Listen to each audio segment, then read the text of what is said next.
On y go? Ouais, parfait. Le son, c'est bon? Ouais. Bah, bonjour à tous. Avant de commencer déjà, je souhaitais déjà de remercier tout le monde pour l'accueil que j'ai eu en arrivant ici. C'est hyper agréable d'arriver dans un groupe comme ça, de sentir déjà que entre vous c'est ouf et que tout le monde est venu me parler, etc. Donc déjà, merci à vous pour ça. Merci également à la team SSCS pour l'invitation.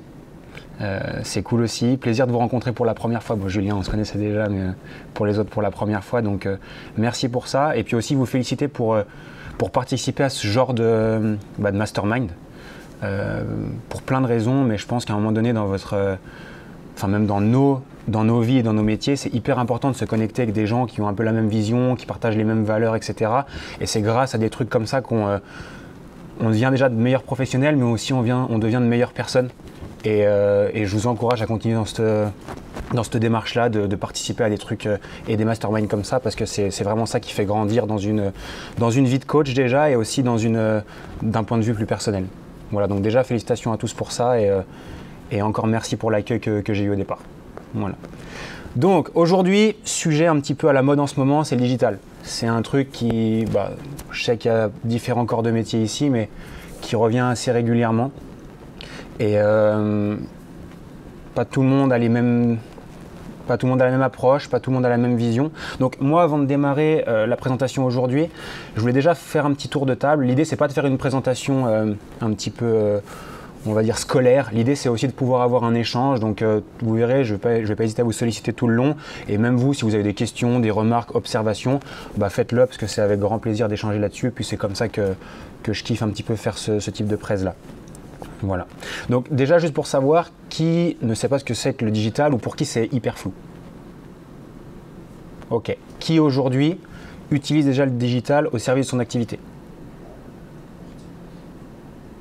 Ok. Qui ne le fait pas? Ok. Ok. Alors le digital, il y a deux façons de voir le digital. C'est soit notre communication, notre marketing, etc. Donc notre présence sur Internet. Et il y en a qui vont un peu plus loin et qui se disent, moi je veux vendre aussi mes services. Donc qui vend déjà des services en ligne aujourd'hui? Ok. Et pour le reste, ça va plus être pour se faire connaître, pour le marketing, etc. Ok. Aujourd'hui, l'idée, c'est de refaire un point global sur qu'est-ce que c'est que le digital et pourquoi c'est important dans le développement de vos business respectifs. Et ensuite, j'ai voulu aborder aujourd'hui cette présentation-là sur un angle un petit peu différent et sur l'aspect humain. Voilà. Pourquoi le digital, mais comment mettre l'humain au service du digital? Parce qu'aujourd'hui, faire du digital, c'est bien. Poster sur les réseaux sociaux pour se faire connaître, c'est bien aussi. Mais ça ne marche pas. Il y a un facteur qui est extrêmement important et qui doit prédominer sur les autres pour que ça fonctionne, c'est le facteur humain. Parce que, je vais vous poser la question après, mais on va la poser tout de suite. Pour qui l'humain est un facteur extrêmement important dans son activité? J'avais anticipé la réponse. Ouais. L'humain aujourd'hui, si vous êtes là aujourd'hui, si aujourd'hui vous obtenez déjà des super bons résultats, c'est que humainement, vous êtes très bon. Je vais avancer un petit peu dans mes slides, comme ça je vais aller tout de suite à... Selon vous, et là n'hésitez pas à prendre la parole, quel est l'aspect, à quel moment intervient l'humain dans vos activités? C'est quoi l'humain? Ouais. Ça se passe à quel moment, ça, généralement? Tous les jours, tout le temps. Ouais. Quand on fait quoi? C'est quand on est en présence de nos clients? Pas que. Même quand on prévoit pour eux, même quand on planifie leur séance, on est déjà dans la... Dès qu'on s'intéresse à son prospect, son client, il y a déjà une relation. Ok, donc dès le début. Moi, oui. Ok. Déjà, vis-à-vis de nous-mêmes, on fait quelque chose dès la prospection. On fait quelque chose qui nous plaît. Ok. On est dans l'humain, mais dans notre humain. Ok. Donc, l'humain est important. Et souvent, quand on veut digitaliser, quand on veut se faire connaître, quand on veut s'ouvrir à une plus grande échelle, on l'oublie complètement ça. Parce qu'on pense que l'humain, c'est réservé vraiment à nos clients, qu'on va coacher, la relation, etc. Et on va revenir dessus un petit peu plus tard. Mais avant ça, la question, c'est de dire pourquoi digitaliser. Ok ? Pourquoi c'est important aujourd'hui, en 2021, de se digitaliser ? La première raison pour laquelle c'est important, c'est qu'aujourd'hui, il va être extrêmement important d'avoir et d'être en capacité d'avoir un flux continu et prédictible de nouveaux clients. Alors pour certains, vous allez me dire, oui, mais moi ça va très bien, j'ai des clients qui restent avec moi depuis très longtemps, etc. etc.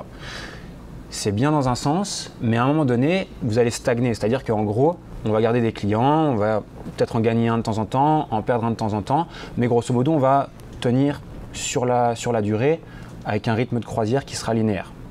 Pour certains, c'est très bien et aucun problème. Par contre, pour ceux qui ont l'objectif d'aller plus loin, de construire un business qui les dépasse eux-mêmes, bah, le digital est extrêmement important parce qu'il va vous permettre de capter davantage de personnes et de vendre à davantage de personnes. Est-ce que jusque-là, on est OK? Digitaliser, ça peut être pour son marketing, pour l'acquisition, la prospection, mais ça devient aussi extrêmement intéressant quand on est en capacité de vendre des prestations en ligne. Quand je dis vendre des prestations en ligne, ça peut être très large et ça peut aller à tout corps de métier. Ça va être de l'accompagnement, ça va être de la programmation, ça peut être aussi de la formation. Je sais que pour certains, c'est quelque chose qui peut être fait très facilement. Donc, tous les moyens sont bons pour vraiment packager votre expertise en ligne et soit accompagner, soit vendre de la presta. Pourquoi c'est important, pourquoi c'est important ça et pourquoi pour moi et selon moi aujourd'hui c'est obligatoire de le faire, c'est qu'aujourd'hui si on reste à échanger son temps contre une rémunération, si aujourd'hui on facture à l'heure, si aujourd'hui on facture à la presta, selon moi on devient prisonnier de son activité. Ça veut dire qu'à un moment donné on cape en termes de nombre de clients. Si on cape en termes de nombre de clients, on cape également du coup en nombre d'heures dans sa semaine. Et si on cape en clients et en nombre d'heures dans sa semaine, on cape également en revenus. Est-ce que jusque-là, on est tous bons? Donc, très rapidement, quand on se lance dans le coaching en présentiel, on se rend compte qu'à un moment donné, notre temps est limité, qu'à un moment donné, on ne pourra pas faire plus. Et pour ceux qui voudraient aller plus loin, digitaliser et vendre en ligne, c'est le seul moyen aujourd'hui de gagner plus. Alors, il y a d'autres moyens, ouvrir sa salle, etc. etc. On n'en parlera pas aujourd'hui, mais le moyen le plus rapide et le plus simple, c'est vraiment de digitaliser votre expertise.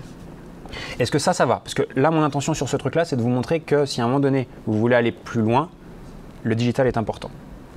OK?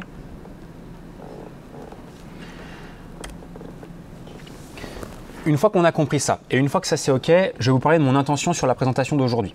Elle est extrêmement simple, c'est vous montrer l'importance de l'humain et de l'intelligence sociale dans le développement de votre stratégie en ligne.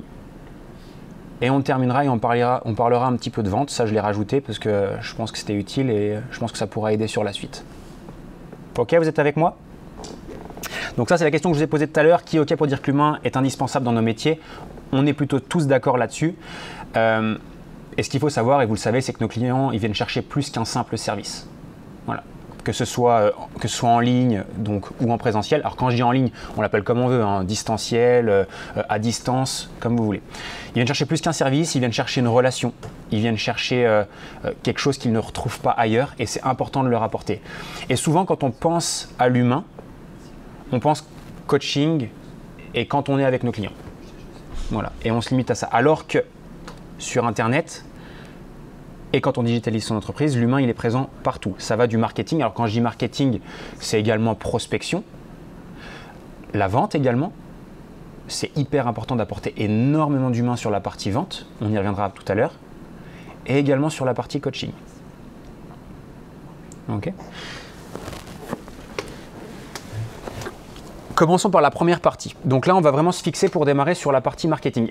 Aujourd'hui, quels sont les moyens pour vous de vous faire connaître et de prospecter pour trouver des clients?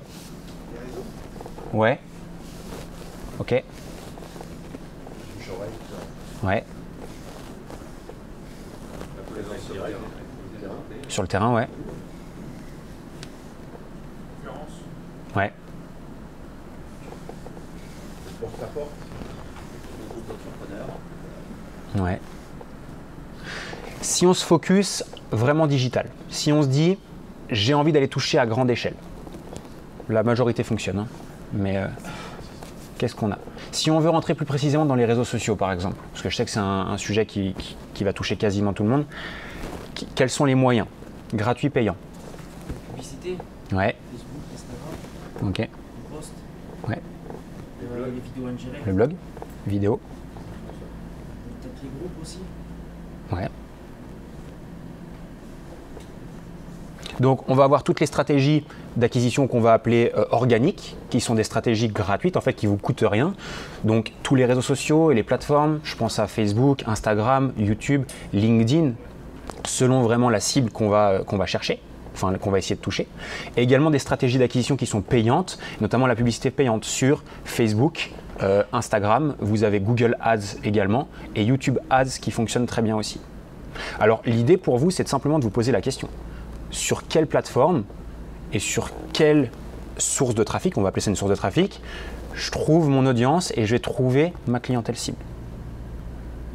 Pour vous, il y a de très grandes chances que ce ne soit pas la même pour tout le monde. Donc, posez-vous simplement la question, où est-ce que je trouve mon audience et où est-ce que je suis en capacité de la toucher le plus facilement. Et de là, vous déterminez déjà votre source de trafic principale et l'endroit où vous allez communiquer le plus. Ensuite, vient la deuxième question de se dire, avec quel format je suis le plus à l'aise. C'est un des sujets avec lesquels on discutait notamment hier avec Rodolphe. Est-ce que j'ai envie d'écrire?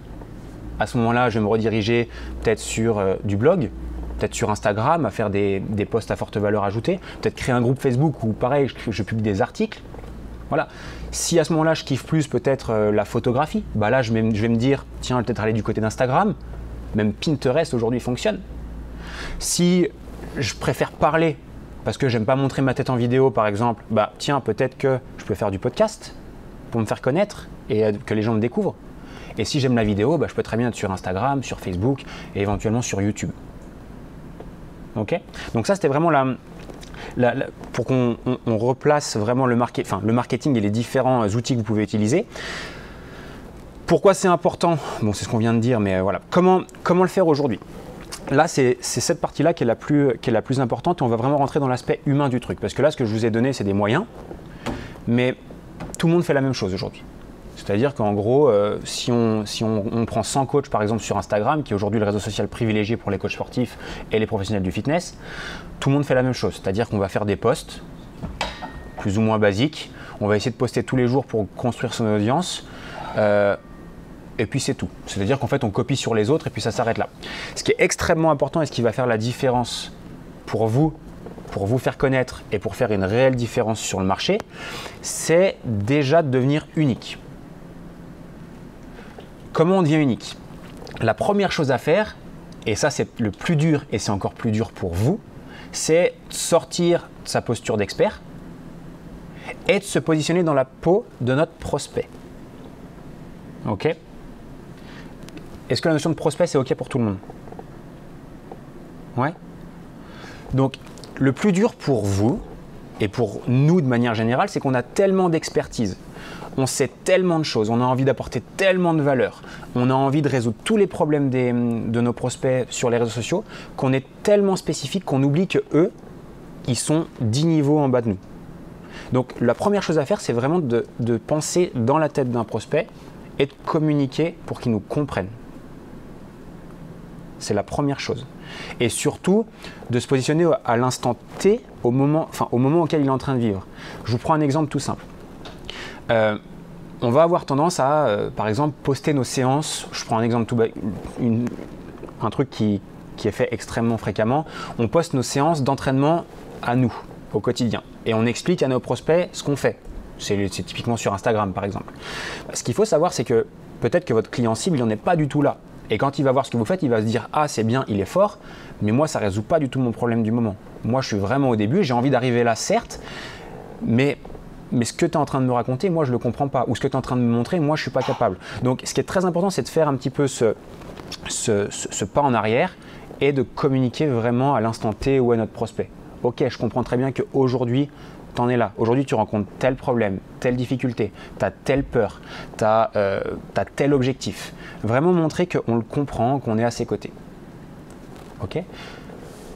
Du coup, chose que je ne vous ai pas dit avant, mais ça nécessite quand même de comprendre déjà son client cible et de comprendre qui on veut cibler. Ok? Donc ça, c'était le point numéro 1. C'est vraiment simplifier votre marketing et vraiment se mettre dans la peau de prospect. Le point numéro 2, une chose qui n'est pas du tout faite, c'est qu'avant que quelqu'un achète chez vous, ou avant que quelqu'un pense à acheter chez vous, il y a quelque chose qui est extrêmement important, c'est d'augmenter votre niveau de relation avec ce prospect-là. Alors, qu'est-ce que c'est que le niveau de relation? c'est à quel point la personne se sent proche de vous et à quel point la personne a envie de travailler avec vous. Le niveau de relation, selon moi, on peut le faire augmenter avec 2 variables. La première, c'est la fréquence et la seconde, c'est l'intensité. La fréquence, c'est le nombre de fois et le nombre de points de contact qu'on va avoir avec nos prospects. Et l'intensité, c'est à quel point on veut devenir proche d'eux. Voilà. Et c'est à vous en fait de trouver le juste milieu, combien de fois je communique et surtout à quel degré je communique. Je prends un exemple, moi ça me fait chier de poster sur les réseaux sociaux, clairement. Ce que je me suis dit, c'est que je vais communiquer 1 fois par semaine.